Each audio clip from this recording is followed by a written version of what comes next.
All right, going to do a little bit different video. We got a good fight coming up this weekend that I'm looking forward to watching, and it is a finals of the World Boxing Super Series. Nonito Donaire versus Monster Inoue. It is Inoue or Inoue anyway. I think that it's actually Inoue Monster. The latest WBO hype job that they're putting out there against a veteran fighter. Let's talk about that fight in this video.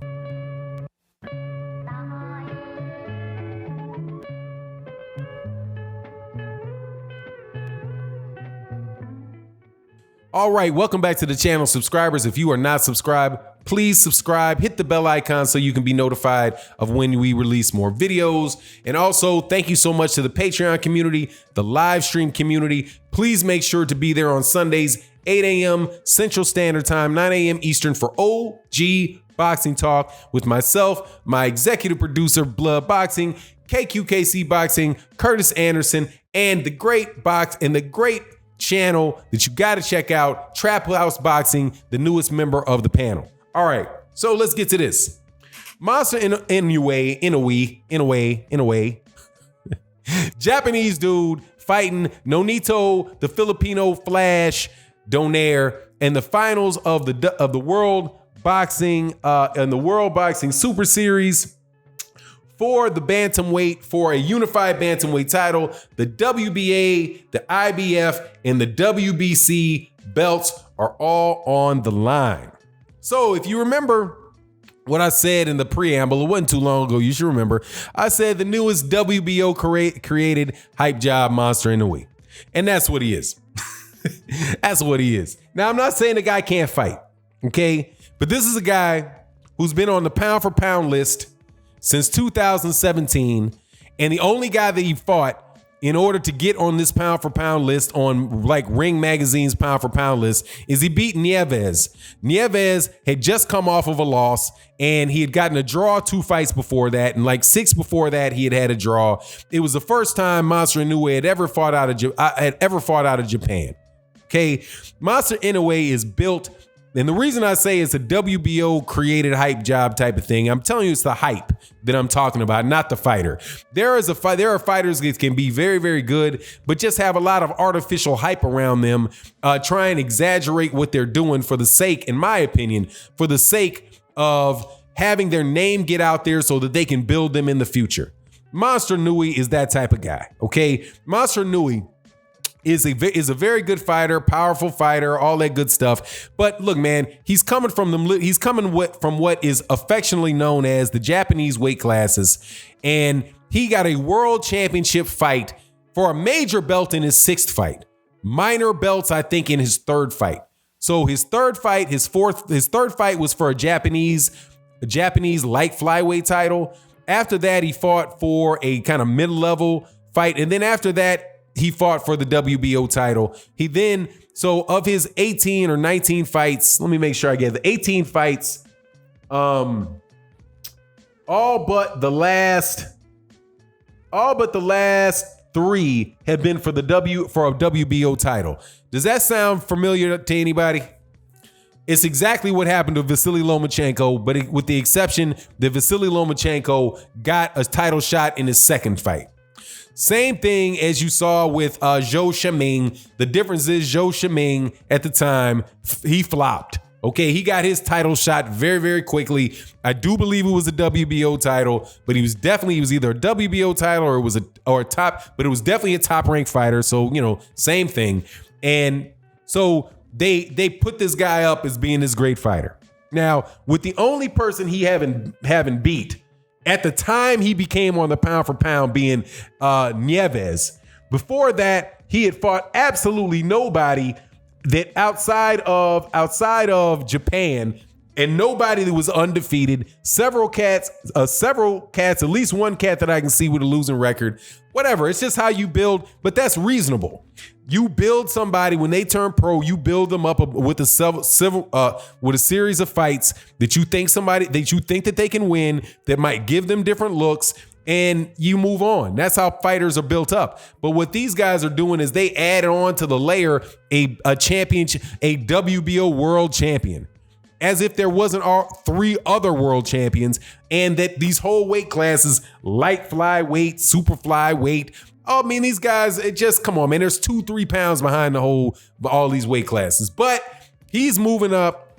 He's gonna now fight Nonito Donaire for unified belts. But remember, this guy has already been on the pound for, even though you have probably never seen him fight. If you did see him fight, you saw him fight Nieves one time 2 years ago on HBO. For some reason, this guy is a steadfast member of the pound for pound list on both ESPN and Ring Magazine, despite, man, so what? He's basically there on his potential. Now he's going to fight Nonito Donaire. Nonito Donaire is on the other side of the spectrum.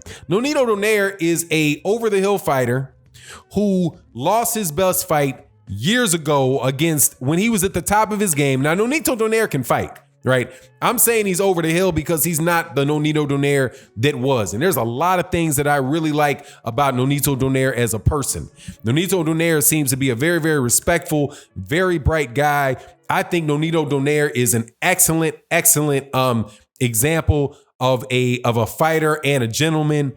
Truly do, man. His wife's got a beautiful wife, great attitude.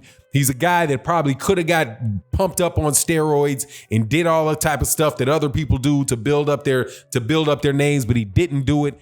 He was one of the first people out there talking about fighting clean. He's a legitimate guy that ain't scared of fighting nobody. That said, he's lucky to be in this fight that we're about to witness.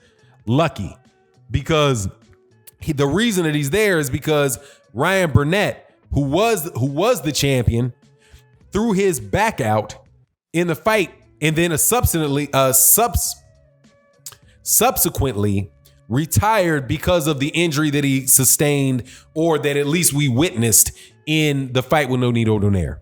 But this fight is a good fight. Okay, so I know this sounded like I'm just saying that this is a good fight against a young fighter who is proving himself. See, this is the reality of the fight to me.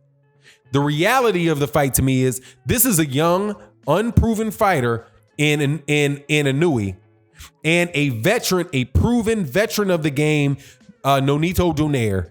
This is going to be the toughest fight for Inoue, and it is going to be a difficult fight for Nonito Donaire. So this is a fight that should be made. This is a fight where if Monster Inoue is able to just run through Nonito Donaire, then hey man, you gotta respect this guy. He's shown that he can beat a guy that is a former top level fighter. Because even if you look at it was a former top level fighter. Because even if you look at the fight his most famous fight, Nonito Donaire, that's against Guillermo Rigondeaux, you saw a guy that could fight.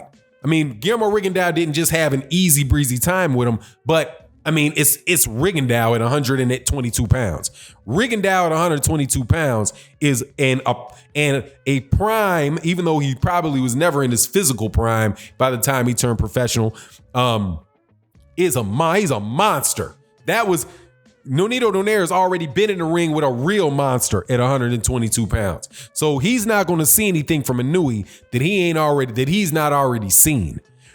This is a good matchup for that reason. And it is an opportunity, I believe, for Monster Inoue to really earn legitimately from hardcore boxing fans, legitimate fans of the sport.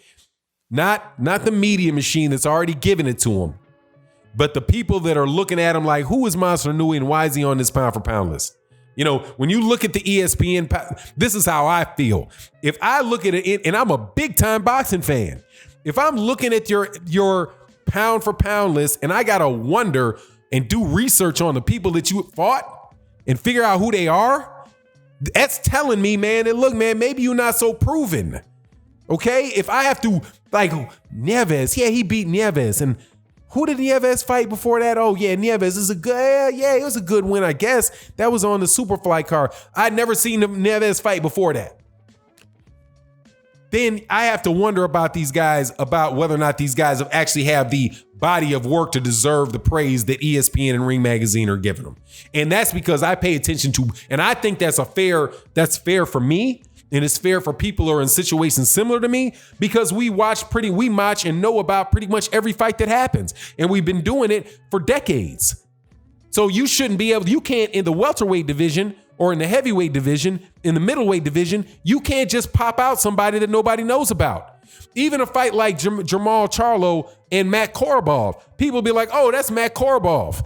Man, Matt Korobov that dude's a southpaw, awkward fighter. That's the cat that Gennady Golovkin didn't want to fight, right? Or Derevyanchenko. Yeah, Derevyanchenko, that's the guy that's trained by this guy. And we know this. There will be people who are very, very familiar with the people that they have fought. You are not going to find that with guys like Yuki Sano and Jerison Mancillo and people named Omar Navarez. Even with Omar Navarez, it looks like this dude had a very good record.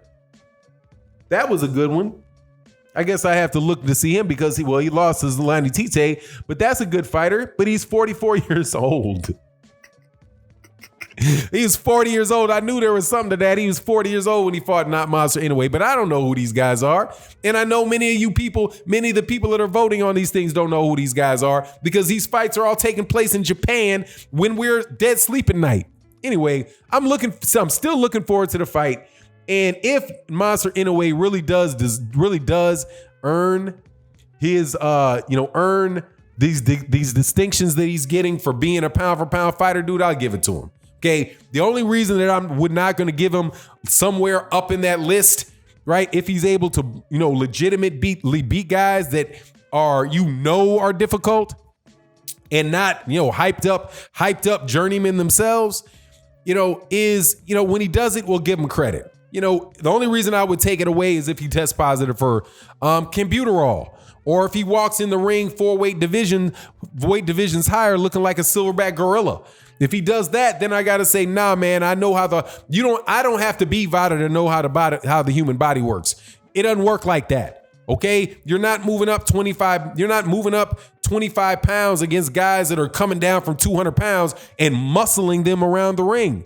The shit's not happening, dog. It's called being a human. Okay, if I see you outrunning a cheetah, I'm gonna expect that you either you got a bicycle, you're either in a car, or you on some old supersonics jet fuel type steroids. And I don't need to test you. I can just see what you're doing. Anyway, it is what it is. We'll be calling that fight, provided it's not too crazy in the morning. Let me know what you think in the comment section. And with that, I'm out.